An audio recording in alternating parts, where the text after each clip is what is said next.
Mayong gabi sa tanan. Where one, two, three, four are gathered in the name of Jesus, there He is with us. So can we say and still say that God is good and all the time?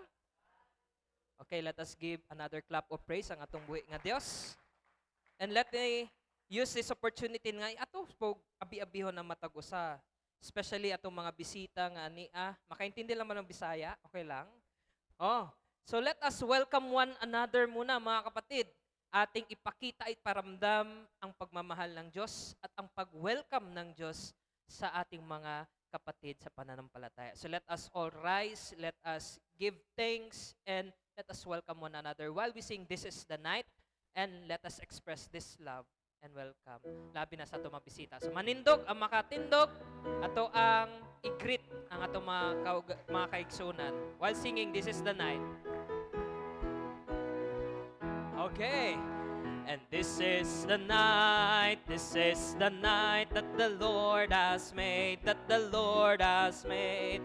We will rejoice and be glad in it, and be glad in it. For this is the night that the Lord has made. We will rejoice and be glad in it. For this is the night that the Lord has made. Yes. Again, welcome po sa lahat. And welcome din sa mga uh, appeal nato. Pinagi sa online. Online ba ta, Dan? Yes, online na data ron balik. So, maskin gamay rata, I'm sure nga napoy nag-appeal ka nato karon through our FB online nga streaming. So karong gabi una, my task is again to bring you a message na unta ato ang i-meditate for this week. Okay, the starting day of the week is ang Sunday. So let us talk about another message but still on the passage sa ating gospel sa asagana nato nabasa karon ang ato ang mensahe. What gospel? Mark. In Mark chapter 9 verses 38 to 50. So nagyapon ta, andyan pa rin tayo sa message na yan. But now, more on the words different but still for Jesus. Amen? Amen. So let me start again by asking you. Kung kanina tinanong ko kung ano yung mafe-feel nila pag iba yung tumapos ng kanilang project, iba yung pinuri sa project na sinimulan mo. Ngayon, tatanungin ko kayo, naramdaman nyo rin ba na parang hindi kayo belong sa isang group? You feel like you don't belong? Ano yung pakiramdam na yun? Sakit, left behind. Parang alienated ka, others. What if kabaliktaran, opposite? What if meron kayong isang kasama na hindi, yung feel nyo na hindi siya fit sa grupo nyo? Anong ginagawa nyo? Ha? Sinichismis sa iba? Sinisiraan? Wag naman. Anong ginagawa nyo? Niwo-welcome nyo pa rin ba sa grupo nyo? May grupo-grupo kayo? Yes. Circle of friends na lang. No? So, you felt like others parang hindi siya belong sa circle namin. Because, bakit? Bakit may mga tao na parang hindi fit sa circle nyo? Hindi fit sa ano nyo? Grupo nyo? Because they don't act, they don't look, they don't talk like you. Paano mo magsalita ang ikaw? Ano daw? Ano yung tawag doon? English? Aso? You talk like a dog? Hindi naman siguro. Or, ano mga tawag doon yung sagol na English tsaka Tagalog? Konyo. Oh, you don't talk like a rich person. Ganon. Is it good? No? Maganda ba yung ganon? Maganda ba ng parang meron tayong inaalis sa grupo natin? Maganda ba yung meron tayong ini-exclude? Bad daw. Sino nagsabi bad? Pero ito yung ginawa ng mga, again, disciples natin sa passage na to. Why? Ano nangyari? Anong meron? Kung nakinig kayo kay pastor kaninang umaga, anong meron? Tanungin ko yung nandito, yung leader natin kanina, anong meron? Siya man nagbasa kanina sa scripture natin. What was the event? Anong meron? Meron daw nagkakas ng demons. Gamit yung pangalan ni Jesus. Now ngayon, ang problema, hindi daw siya disipulo ni Jesus. So, tinatry nilang stop siya sa pag-cast out ng demons. And then, sinumbong nila kay Jesus. Lord, may nagka-cast out ng demon gamit yung pangalan mo. Hindi naman siya disipulo mo. Kung pwede pang dagdagan yung upakan na natin. Hindi naman ganun. Bakit niya ginagawa yun? 'Di ba? So, yun yung narinig natin kanina. Teacher, we saw someone casting out demons in your name. And we tried to stop him because he was not following us. Hindi niya sinusunod kami. Hindi niya sinusunod ikaw.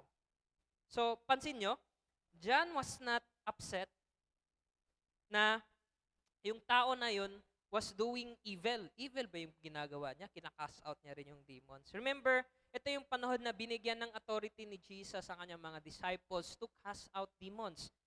In the name of Jesus. Ganun ka-powerful ang pangalan ni Jesus. To the point na parang nababastusan sila pag iba yung gumagamit. O kaya siguro, hindi ka nga sumusunod pero ginagamit mo yung pangalan ni Jesus, di ba? So, parang mabigat sa kanila. He was upset. So, yung nakaka-upset sa kanya kasi yung tao na yun was not part of their group. Diba? Ano-ano mga grupo ngayon sa CYF? May CYF na gali, meron pang grupo sa CYF. Meron. Senior and junior, CYF. Kayo talaga, hindi yung mga sassy girls, mga, mga cool kids, ML boys, mga ganon. Hindi naman siguro. Wala na kayong grupo-grupo, ha? Parang napapansin ko, meron eh. Alisin na natin yun, di maganda yun. Bad yun. Oo. Pero dito, ganun kasi naramdaman nila eh. Parang feel nila, sila yung special kasi nakaka-cast out sila ng demon sa pangalan ng kanilang teacher. Now, ano ang mensahe nito? Simple lang. Paalala ko lang sa inyo balik. Yung mga disipulo, iniisip kasi nila na yung kanilang circle lang, yung kanilang grupo lang, ang pwedeng magserbisyo sa Panginoong Jesus. Kasi sila yung sumusunod eh. Di ba yun yung first thing na pumapasok sa isip natin? Kasi disciple ako ni Jesus, dapat ako lang. Ako lang ang may karapatan magserbisyo at gumamit ng pangalan ni Jesus. But Jesus, pero si Jesus, ang sabi niya, no. Hindi. Hindi lang kayo. Anong sabi niya? Anyone who works in my name is part of the kingdom. Kasali sa kaharian. Kaninong kaharian yung tinutukoy ni Jesus? Kaharian ng kanyang Ama.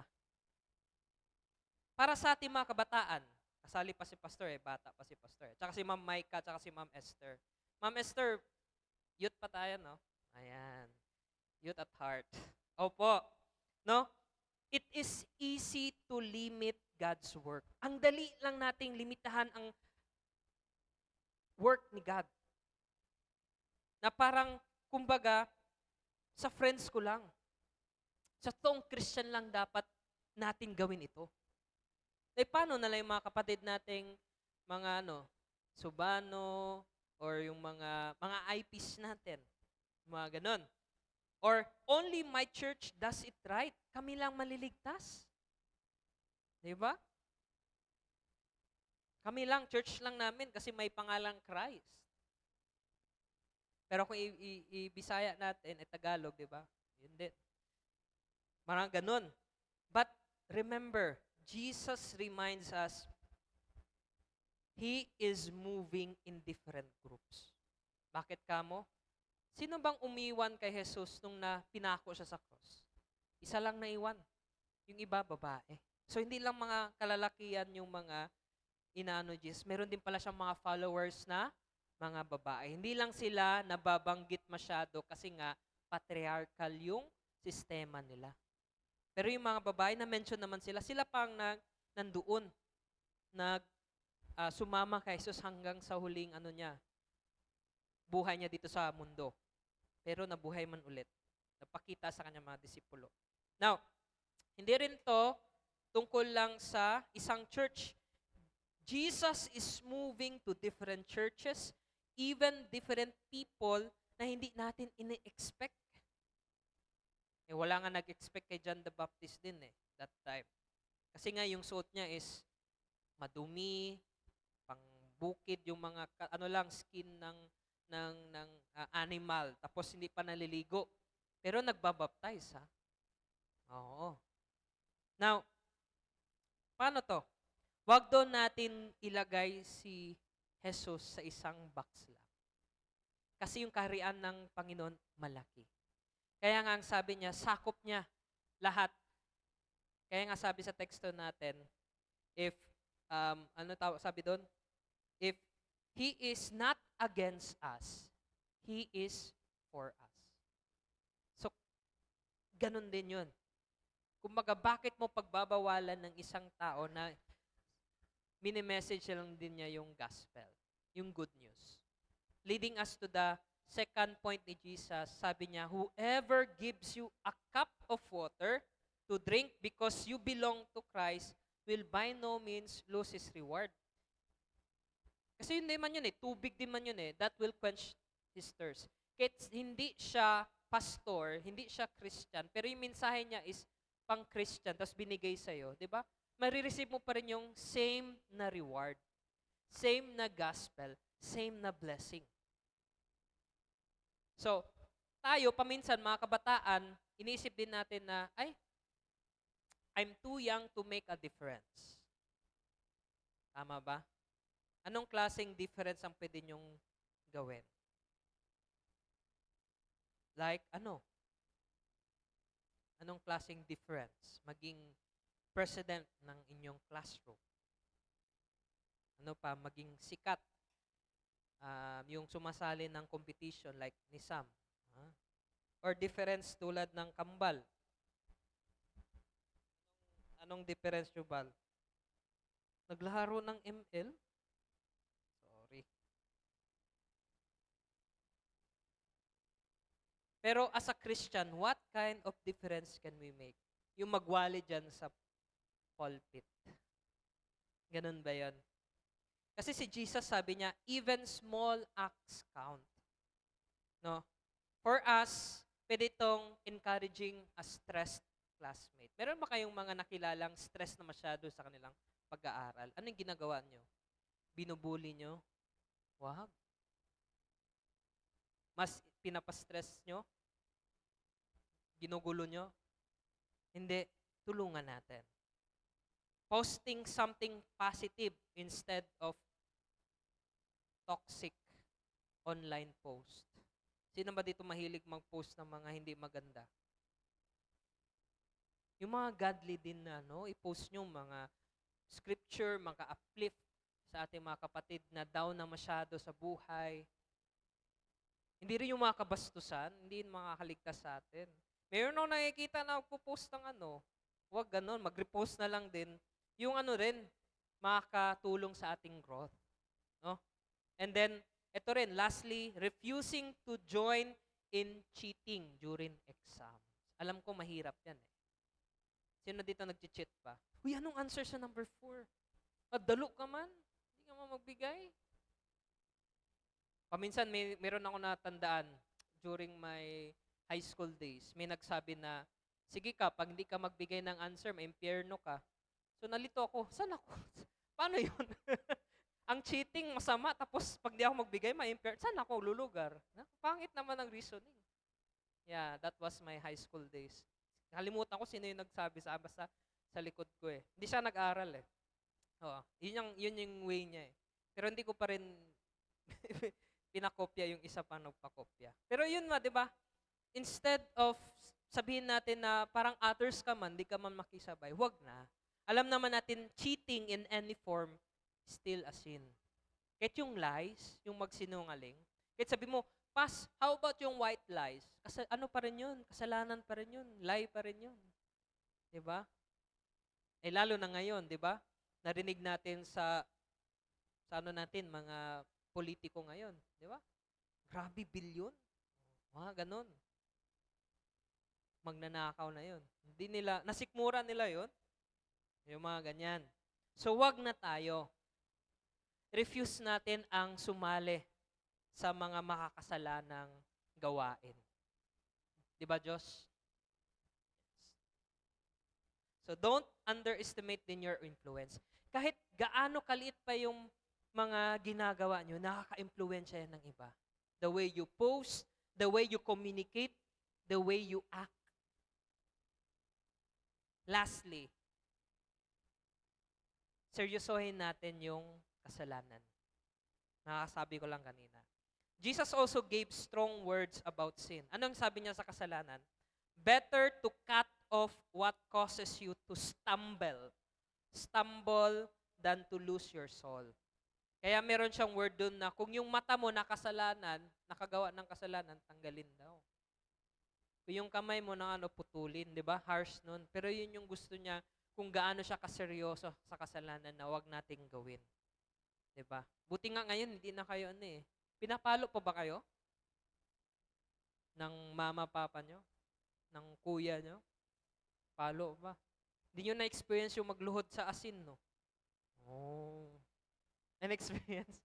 Kaya na yun, abuse na daw yun ngayon. Yung isa ko, pero masama din yun. Ang sinasabi ko lang, may kapalit yung mga action natin. Yung mga magulang natin, tinetry nilang idisiplina tayo sa paparaan na parang madadala tayo ba? Kumbaga, papaluin tayo pag may ginagawa tayong kasalanan. So, siguro yung inspiration ng image na yun is dito sa sinabi ni Jesus, pag nagawang kasalanan yung kamay mo, putulin mo.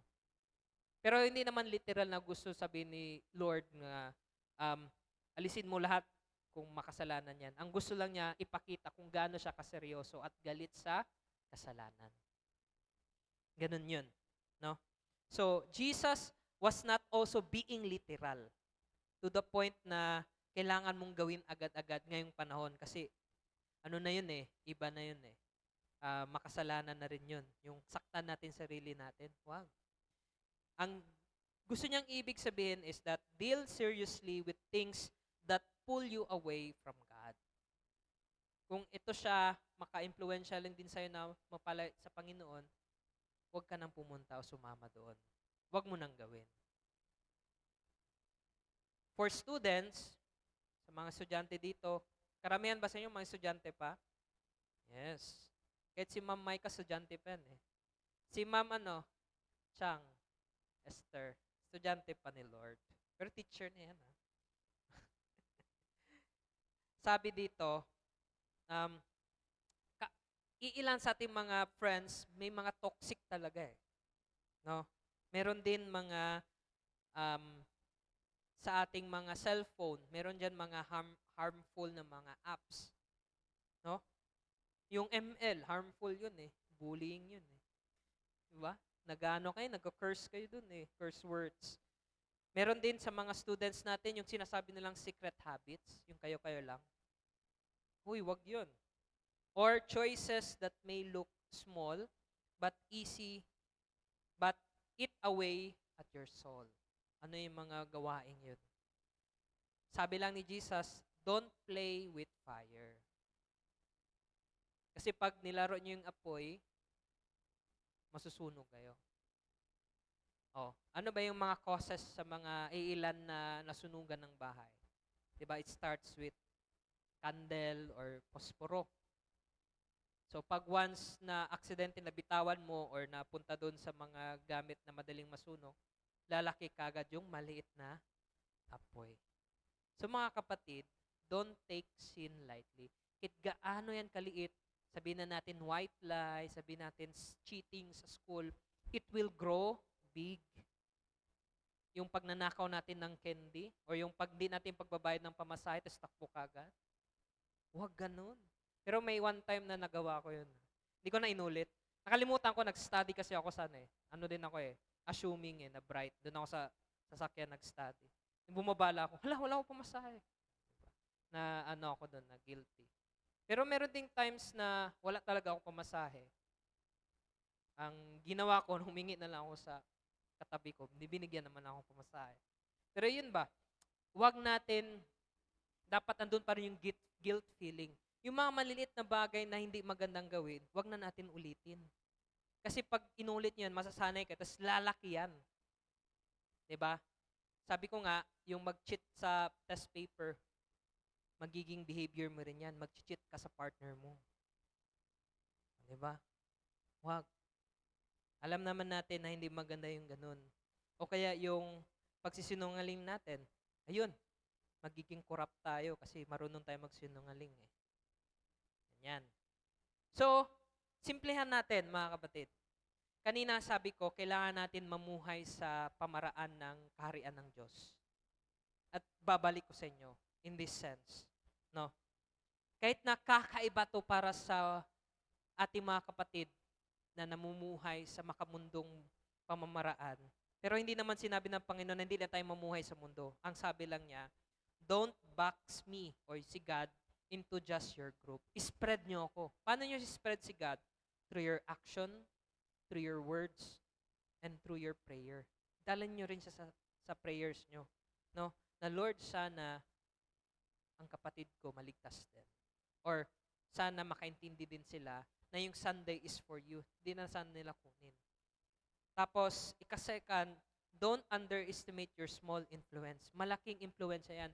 Being just there with your classmate na stress na masyado, na malungkot, na broken. Sino bang broken sa inyo? Wala na. Masasaya na to sila. No? Malaking impact na yan. And don't take sin lightly. No? Huwag kayong magpadala sa impluwensya ng nyo, ng kaibigan nyo. Totoo naman talaga yung sinabi na, tell me who your friends are and I'll tell you who you are. Na, paminsan kailangan mo maging picky sa friends. Kaya nasabihin mo na, hindi, matatag ako. No?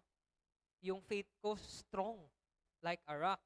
Pero pagdating sa classmate, paminsan lang naman eh, sige na ngayon na lang. Ganon. O, di nadala ka rin, konsensya ka, ikaw lang isa. So wag, no, don't.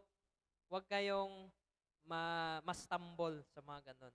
Be different in the sense that you are identified na kanya ka sa Panginoon. So mga kapatid, let us remember this. Different people, different gifts, different ways.